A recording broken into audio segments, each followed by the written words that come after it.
Ever wonder why we call pessimistic people cynics? The word comes from ancient Greek philosophers who literally lived like dogs. They weren't insulting anyone, they chose this lifestyle deliberately. These radical thinkers believed that by abandoning all social conventions and living as simply as animals, they could achieve true wisdom and happiness. Their philosophy shocked ancient society. Diogenes of Sinope was the most famous cynic philosopher. He lived in a barrel in the marketplace, owned nothing but a cloak and walking stick, and openly mocked wealthy citizens. When he saw a child drinking from cupped hands, he threw away his only cup, declaring it unnecessary luxury. He ate, slept, and relieved himself in public without shame. The cynics believed civilization corrupted human nature.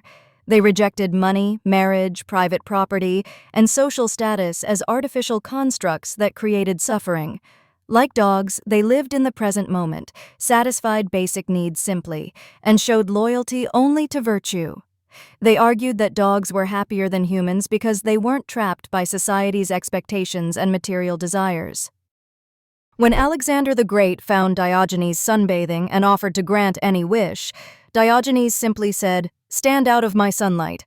The most powerful man in the world was blocking what mattered most, simple pleasure in warmth and light. Alexander was so impressed, he declared that if he weren't Alexander, he'd want to be Diogenes. This encounter became legendary.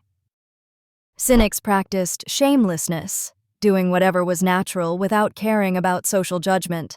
They argued that shame was learned, not innate, and prevented authentic living.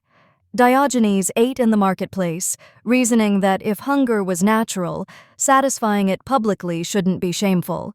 This radical transparency challenged every social norm and forced people to question their assumptions about proper behavior. The cynic lifestyle wasn't about being negative, it was about radical freedom through simplicity. They believed that by needing nothing, you could never be controlled or disappointed. Their poverty was chosen, not forced. They found joy in small pleasures and weren't dependent on others' approval or material possessions for happiness. This made them truly free in a way wealth couldn't provide. Modern cynicism lost this wisdom. Today's cynics expect the worst and trust nothing, but ancient cynics were optimistic about human potential. They believed people could achieve happiness through virtue and simplicity.